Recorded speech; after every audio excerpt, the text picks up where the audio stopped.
Hello guys, bazaniye application idasanzwe mu bintu byo gukorera amafaranga online. Iyi application yanangaje kuko nabonye itandukanye n'izindi zose. Iyi application nakasa mutwe pe. Kanze nyibereke, yitwa Pounds App. Iyi application baguhereza amadolari 3 kuri faringa umuntu gusa. Kanze nyibereke, mbanze nyiberekeho ibyinshi turabivugaho nyuma. Urajya muri Play Store yawe rero wandikemo Pounds App. Gutya uri kubibona hano handitse paid surveys cyangwa se wandikemo gutya nyine Pounds App, gutya byanditsemo ntacyo bitwaye Pounds App. None numara kubyandikamo ukore search Pounds App. Dore ni application murabona ko nanjye ndi kuyikoresha maze iminsi nyikoresha, maze iminsi ndi kuyigaho, maze iminsi mberekana za Spain. Benshi ndi kubona message nyinshi bambwira ko Spain bazibonye ejo ni kwa gatatu, abenshi batangiye kuzibona kandi benshi mukomeje kwigiraho confusion ira spin the wheel. Ntago spin iza mbere icyumweru kitarashira. Spin the wheel izashize icyumweru ukozemo account, bivuze ngo iza kuwa gatatu w'icyumweru cya kabiri umaze igihe ukozemo account. Ubwo ni icyumweru cya mbere ukoze account ugategeza icya kabiri, kuwa gatatu wacyo nibwo spin ya mbere kuri Spain uyibona. Mbo reka twigarukire rero kuri Pounds App yacu. Iyi application iratangaje muri application zose maze iminsi nkoresha cyangwa se nakoresheje. Iyi application yantangaje yitwa Pounds App. Rero uraza uyikandeho gutya, urabibona ko ngiye na downloadinze nyine maze igihe nyikoresha. Mbo mu bintu bya ratings murabona ko kujya uzabone kuri Play Store application imeze gutya, ifite 4.6 reviews. Biragoye cyane, urumva kuri 5 ifite 4.6. Izindi application rwose biragoranye kujya ubone application uko nguko. Ni kwa kundi abantu bajya kuri Play Store bagashimira application bavuga bati iyi application irakora neza cyane. Mbo iyi application rero kubikuza kwayo ni kuri bank account. Abantu ufite ikibazo cya bank account mu mabanki menshi gukora account n'ubuntu, no kuri telefone yawe wayifungura. Sinumva rero ko cyaba ikibazo, no gukora account ubundi ukabona nimero za account yawe, ubundi nizo ukoresha uri kubikuza kuri no application yitwa Pounds App. Nkuko muyibona rero ni ukuyitwa, uraza uyinstall. Murabona ngiye na installinze, ukande hano open. Mbere yuko dukomeza rero reka mbanze mbereke no kuri Google kugira mu banze mwizere neza ko ino application ikora neza nta kibazo. Tujye kuri Google tuyisearchinge ibyayo. Mbo uraza ufungure browser yawe rero wandikemo Pounds App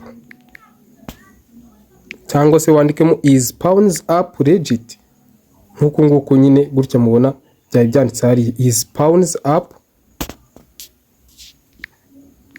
Pounds App legit, gutya byanditseho is Pounds App legit, kugira mbereke nyine ko iri safe nta kibazo. Nkuko mubibona Pounds App appears to be a legitimate platform for earning some passive income by sharing your internet bandwidth. Ibi byose turaza kubibonaho uburyo ushobora kuyikoresha. Ushobora gusharingaho internet yawe, abantu mukoresha wifi hano muraza kubyungukiramo cyane, cyangwa se completing surveys. Nkuko mubibona yo ikiza cyayo nta nubwo ikoresha amasurvey gusa. Kuriya mujya mubona kuzindi application utegereza amasurveys ukamara umwaka wose, cyangwa se ugasanga umaze nk'icyumweru nta survey urabona, ugasaba gukora survey imwe mu cyumweru. Pounds App rero yo ifite uburyo bwinshi bwo kwinjiza amafaranga, turaza kurebera hamwe. Mbo nkuko mubibona rero Pounds App irakora pe. Nkuko mubibona rero hano haranditse ngo users,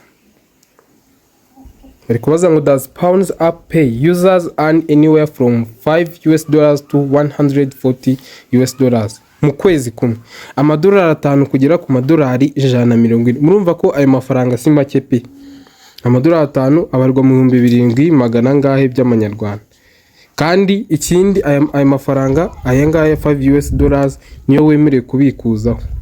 Bivuze ngo ugomba kuba wagejeje kuri ayangaya. Kugira ngo wihutishe rero umubare w'amafaranga ukorera nabyo ndaza kubibereka. Mboreka rero tujye muri application nyirizina. Application yacu rero dore ngiyi, turaza tuyifungure dukandeho. Nkuko mubibona rero nayindi no kuyikoresha hano urabona ushobora kwaninga usharinga internet. Icyo ni icyambere. Ndabaha urugero. Ushobora kuba connected kuri wifi ugakanda hano kuri share internet, cyangwa se uri gukoresha imobizayi niba wizeye ko ari nyinshi, ubu gutya uri gusharinga internet yawe. Ariko reka mbihagarike kuko ndi kubereka nyine, ubwo uzabikora nubona ugeze kuri internet cyangwa se ufite umwanya.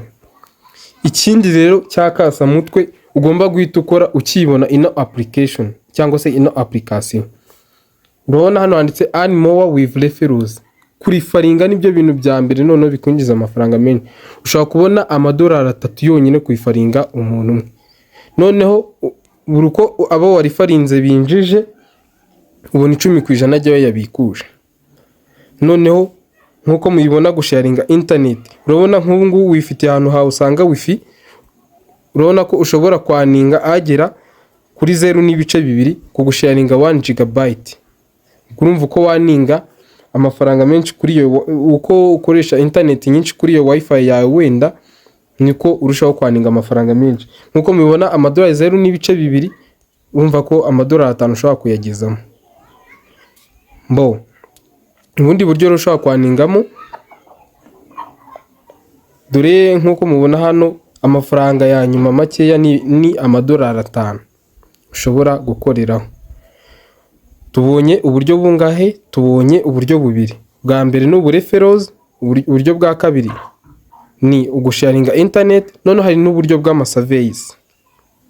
Amasurveys, iyo survey ihari barayikuzanira, uraza kandi hano handitse earn nkuko mubonye mbikoze, ubundi utegereze amasurveys. Nk'ubu hano murabona hari survey mfite imwe inyereka ko nshobora kwaninga amadolari 0.2.